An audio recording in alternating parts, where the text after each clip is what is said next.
From the beginning of Matt LaFleur's life in Mount Pleasant, Michigan, there was a quiet kind of competitiveness in him. The type that didn't beg for attention but revealed itself in how seriously he approached everything he touched. He was the kind of kid who hated to lose even in backyard games, but not for the sake of ego. For Matt, competition was a language, a way of communicating effort, care, and commitment. His early years were shaped by a family where football wasn't just a sport, it was a shared rhythm of life. His father, Denny, and his mother, Christy, both educators and coaches, surrounded Matt and his brother Mike with a culture of teaching, mentoring, and accountability. It was in that home environment, filled with practices, film sessions, and conversations about leadership, where Matt first began to understand the deeper layers of the game. That football was never just about athleticism, but about preparation, intelligence, and the ability to connect with people on a human level. As a young man, Matt didn't necessarily seem destined for the NFL spotlight. He wasn't a naturally gifted physical specimen or a player who dominated with overwhelming athletic traits. Instead, he built his path through grit and adaptability. At Western Michigan, Matt started as a wide receiver before transferring to Saginaw Valley State, where he made the switch to quarterback. That transition alone revealed something about him: his willingness to pivot, to reinvent himself, and to study the game from every angle possible. He learned the position like someone learning a language, decoding its nuances, mastering its vocabulary, understanding its intricacies. Playing quarterback required a blend of intelligence, calmness under pressure, and emotional awareness, all traits that would later become inseparable from his identity as a coach. At Saginaw Valley State, Matt developed into a smart, composed quarterback who understood that success came through decision-making rather than flash. He wasn't the star that demanded national headlines, but he was respected deeply by his teammates for his preparation and his willingness to shoulder responsibility. And after college, instead of chasing a playing career, he accepted that his true calling was not under center, but behind a play sheet. This was a turning point many athletes struggle with, letting go of the playing dream, but Matt embraced it with maturity. Coaching wasn't a fallback option. It was the path he was always meant for. His early coaching days were humble and demanding. He began as a graduate assistant at his alma mater, running drills, breaking down film, and doing all the behind-the-scenes work that tests one's patience and passion. But Matt didn't treat these tasks as chores. He attacked them with the same intensity he had brought to the field as a player. He understood that great coaches are not built overnight. They grow through long hours, countless mistakes, and a willingness to learn from anyone willing to teach. His work ethic set him apart, and the deeper he got into coaching, the clearer it became that his mind was wired for the complexities of offensive football.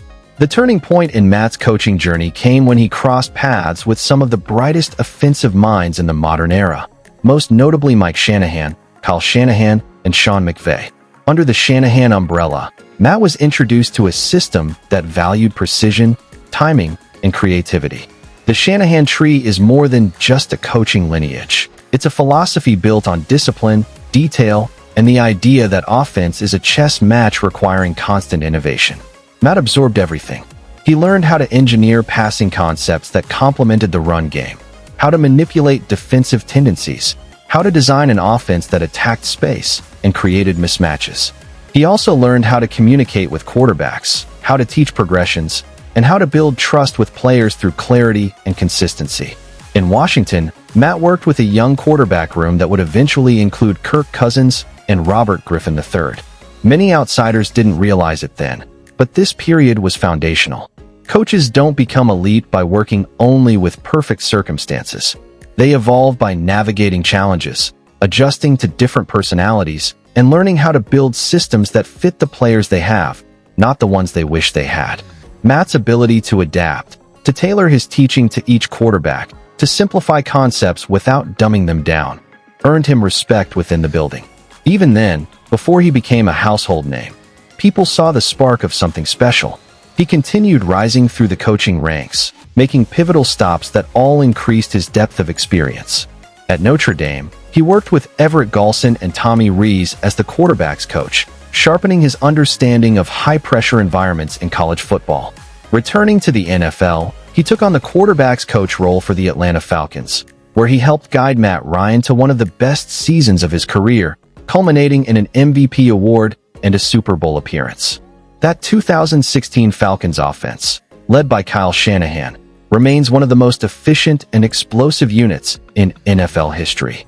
Matt's fingerprints were on that success, not only in the schematic details, but in the way he helped Ryan simplify decisions and find rhythm.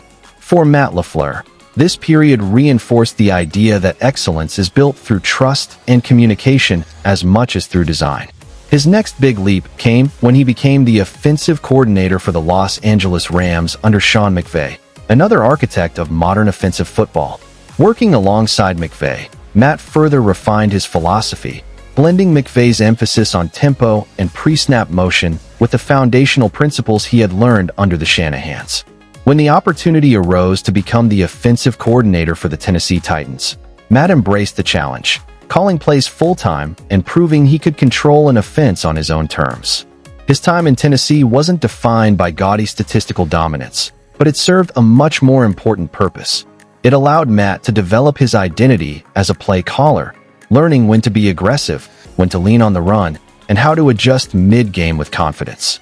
When the Green Bay Packers hired Matt LaFleur as their head coach in 2019, the entire football world watched closely. There were questions, doubts, and speculation.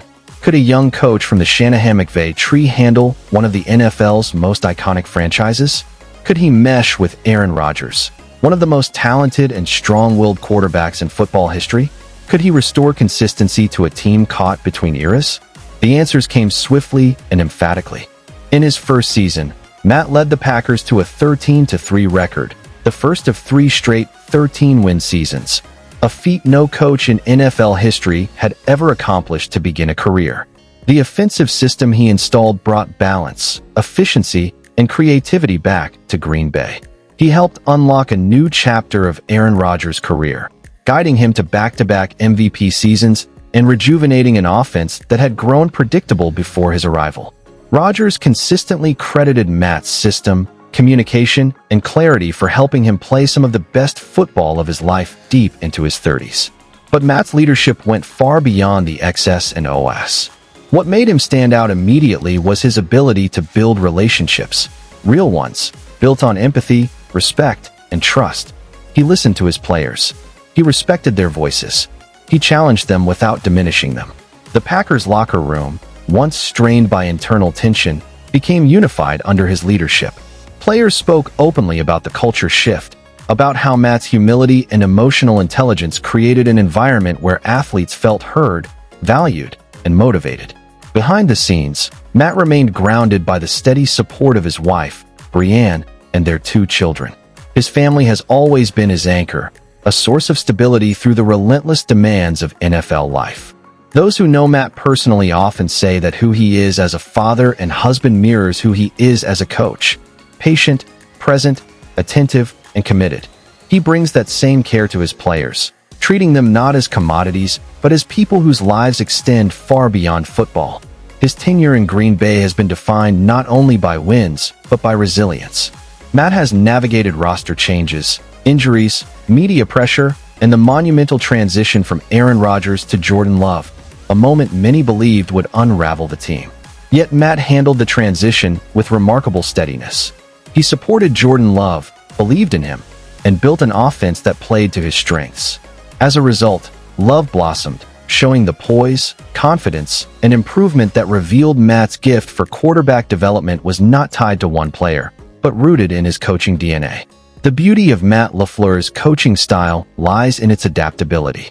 He is not rigid, not married to one idea of football.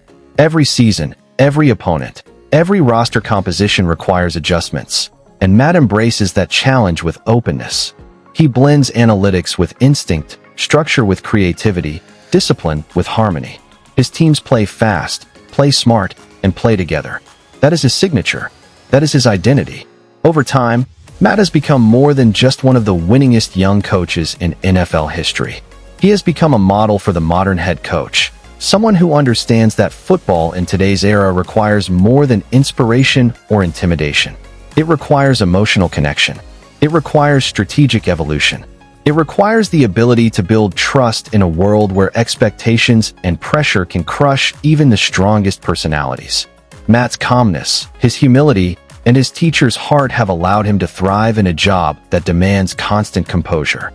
His legacy continues to grow, not only in the record books, but in the relationships he has cultivated across locker rooms and coaching staffs. And while he is far from finished, one truth has already become clear. Matt LaFleur is a leader of rare quality. A coach whose success is rooted in authenticity. A man whose values shape every win, every decision, and every chapter of his ongoing story. Thank you so much for spending this time reflecting on the journey, character, and coaching mastery of Matt LaFleur. If you enjoy in-depth, emotional, long-form tributes like this one, make sure to stay connected, keep supporting, and return for more stories that celebrate the heart and humanity behind the athletes and coaches we admire. Your presence truly means everything.